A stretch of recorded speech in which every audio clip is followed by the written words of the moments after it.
Bonjour à tous, bienvenue sur Fox Squadron. J'espère que vous allez bien. Aujourd'hui, une petite vidéo improvisée. Allez, c'est parti, générique.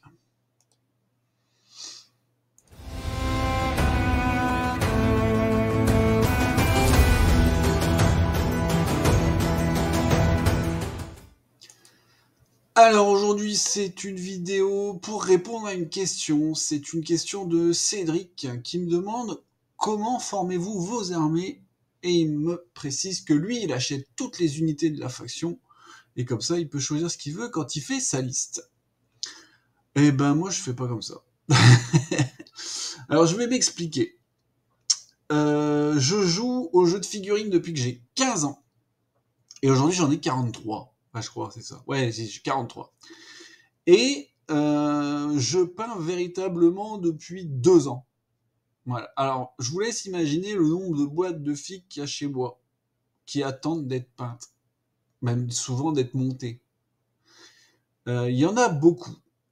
Alors, ce qui fait que ça, et conjointement aussi au fait que j'ai pas un budget extensif et que donc je peux pas tout acheter, tout ça, ça fait que aujourd'hui, j'achète très peu de figurines.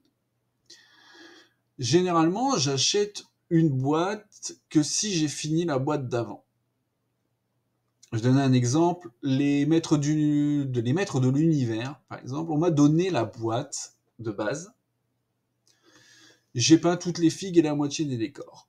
Et quand j'ai eu la boîte, je m'étais dit, tant que j'ai pas peint les figues, j'achète rien. Donc j'ai peint les figues, la moitié des décors. Et là, j'ai commencé à acheter la vague 1. Donc la vague 1, il y a 2 boîtes. J'en ai acheté une, je l'ai peinte. Et comme je l'avais peinte, j'ai acheté la deuxième. La deuxième, d'ailleurs, j'ai fait un short sur l'ouverture et le montage des figues. Sur la deuxième boîte, c'est Tila et la sorcière. Je les ai pas encore peintes. Donc j'ai pas acheté la vague 2. Voilà, tout simplement. Je fais comme ça. Alors, je peux donner d'autres exemples. Hein. Par exemple, j'ai plein de Space Marines à la maison, et donc j'ai le projet de monter une armée Space. J'ai commencé des Blood Angel, mais je suis pas dans le cas d'acheter des trucs pour mon armée Blood Angel. Ou alors vraiment quelque chose de très spécifique que j'ai pas, mais sinon j'ai déjà plein de trucs, donc je vais rien acheter. Je suis en train aussi de monter une armée de Haut Elf, à savoir que pour mon armée Haut Elf, j'ai 2 fois l'île de sang. Ce qui fait que j'ai 2 nobles sur Griffon, 2 mages, j'ai 2 fois les maîtres des épées, donc 2 fois 10 maîtres des épées, 2 fois 10 gardes maritimes de l'Auturn. J'ai aussi les patrouilleurs aériens, je sais pas pourquoi, je les ai 3 fois. J'ai 3 fois 5 patrouilleurs aériens. Et en plus de ça, des trucs que j'avais achetés avant, j'avais encore des maîtres des épées en métal, des guerriers fantômes, j'ai une boîte d'archers, une boîte de lanciers, une boîte de hommes d'argent. J'ai énormément de choses, j'ai d'autres personnages, j'ai un Tyrion, j'ai un autre noble à cheval, j'ai 2 mages à pied, un à cheval, j'ai énormément de choses, donc je suis pas dans le cas d'acheter quelque chose pour l'armée de Haut Elf. Même s'il y avait quelque chose de nouveau qui sortait, je pense pas que je l'achèterais parce que j'ai plein de trucs à peindre.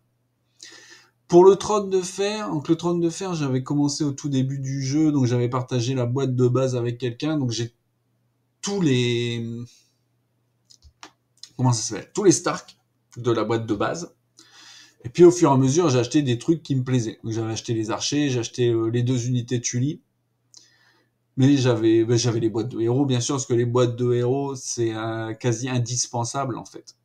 Vous avez besoin des boîtes de héros pour ouvrir votre jeu, plus que des boîtes d'unités. Donc j'ai tout ça, mais par exemple, j'avais pas acheté les autres unités ombles. Pour les Paludjés, j'avais acheté que les pisteurs, j'ai jamais acheté les Bog Devils, par exemple. J'ai pas acheté non plus les Mormontes. J'avais pas acheté les Karstark, je les ai gagnés à un tournoi, les Karstark. Au même tournoi, je suis reparti avec les 2 boîtes Karstark. Donc ça, c'est un exemple. Après, j'en parlerai plus longuement, mais les Targaryens, j'ai racheté un surplus à Tyrion, donc j'ai commencé ma base Targaryen sur ça et j'ai rien acheté d'autre. Puis après, moi, j'ai un peu de notes qui sont généralement des boîtes que j'ai gagnées en tournoi, que j'ai pas acheté. Et non, c'est pas mon genre. Si demain je devais monter une armée, j'achèterais le starter. Très vraisemblablement, oui, le starter. Et ce qu'il faudrait pour compléter à 40 points. Je me suis souvent posé la question, si je faisais des Baratheon, j'achèterais le starter et certainement les champions du cerf. Comme ça, j'aurais 40 points. Voilà. Et non, j'achète pas tout. Généralement, quand je monte une armée, je me base sur un thème. Alors, ça peut être un thème de lore, hein, comme pour mon armée Stark, c'est basé sur la maison Stark. Et il y en aura d'autres, comme il y aura la maison Omble. J'avais l'intention de faire une armée sur la maison Omble. Mais ça peut être aussi, pas forcément sur un thème de lore, mais sur un concept, genre une armée cavalerie. Voilà. En Stark, je vais aussi faire une armée cavalerie. Et donc généralement c'est sur ça que je pars. Donc je sais pas, je vais vous donner un exemple. Si je pars sur une maison Omble, voilà, c'est l'idée, c'est faire maison Omble. Je vais déjà prendre le général Omble, à savoir Greyjohn, et je vais prendre toutes les unités Omble. Éventuellement tous les personnages nommés Omble, mais il n'y en a pas d'autres que Greyjohn, donc voilà. Et puis je vais composer sur ça. Je préfère faire un thème. Je cherche pas l'efficacité optimale. Sinon, ma liste Ned Stark, elle serait différente. Je cherche à avoir une armée efficace sur un concept. C'est tout. C'est comme ça que je fais mes armées. Donc voilà. Donc au début, là, je disais que j'achetais pas tout pour des raisons financières, ça c'est clair. C'est aussi pour des raisons financières, mais aussi il y a des raisons peut-être un petit peu plus morales. Donc tout d'abord, c'est pas accumuler de la figue pour accumuler de la figue. Et aussi pour un état d'esprit. Je crois qu'on vit dans une société où on ne sait plus attendre. Il faut qu'on ait les choses quand elles sortent. Ça, c'est quelque chose dont j'essaye d'être totalement libre. C'est-à-dire que moi, je m'en fous d'avoir un truc 6 mois après que c'est sorti. Alors après, c'est sûr que si tu veux faire de l'actu figurine sur YouTube, c'est pas le meilleur plan, mais je l'assume en fait. J'ai pas besoin d'avoir un truc quand il sort. C'est pas obligatoire. Alors si demain je voulais faire un nouveau jeu qui sort sur la chaîne, oui, ça serait bien que je l'ai à la sortie. Voilà, ou tout du moins très vite après la sortie, pas 10 ans après. Mais pour mon quotidien, pour ma vie de hobbyiste, non, j'ai le temps en fait. Je m'en fiche. Les Gardiens de Winterfell, par exemple, je les aime bien. Ça fait déjà un moment qu'ils sont sortis, je les ai toujours pas. Mais c'est pas grave. Ça a vraiment aucune importance. Là, la fraternité sans bannière, si, je vais m'arranger pour les avoir tout de suite, mais parce que je veux être, je veux être à l'heure sur la faction. Je veux pour la chaîne aussi. Enfin, c'est pas pour moi, c'est plus pour la chaîne que pour moi en fait. Parce que moi, je pourrais attendre 6 mois, je m'en fous en fait, complètement. Donc il y a ça aussi. Je crois qu'on est dans une société qui ne sait plus attendre. Je vois énormément de gens revendre des figurines, et pas parce qu'ils arrêtent de jouer ou parce qu'ils jouent plus la faction, non, parce qu'ils achètent trop de trucs tout simplement. Ils achètent trop de trucs, donc ils les revendent. Et ça c'est quelque chose qui a l'air d'être assez répandu en fait. Les gens achètent trop de figurines, et ils savent plus quoi en foutre en fait au bout d'un moment. Et je veux pas tomber dans ce piège. Je veux dire, j'ai acheté des figurines toute ma vie d'adulte. Aujourd'hui, je les peins. Donc je rattrape des trucs que j'ai depuis 20 ans, que j'ai pas peint. Je peindrai pas tout, c'est sûr, hein, il y a des trucs qui seront pas peints. Mais aujourd'hui, si j'achète un truc, c'est que j'ai l'intention de le peindre. Généralement tout de suite, pas dans 6 mois. Donc voilà, c'était ma réflexion. Donc après, voilà, comment je forme mes armées. Voilà, j'ai parlé, hein, donc oui, pour le trône de fer, je me base sur un concept, un truc qui me donne envie. C'est pas c'est pas forcément un concept bien arrêté, bien carré, mais il y a une idée de départ. Je cherche pas l'optimisation forcément à tout prix.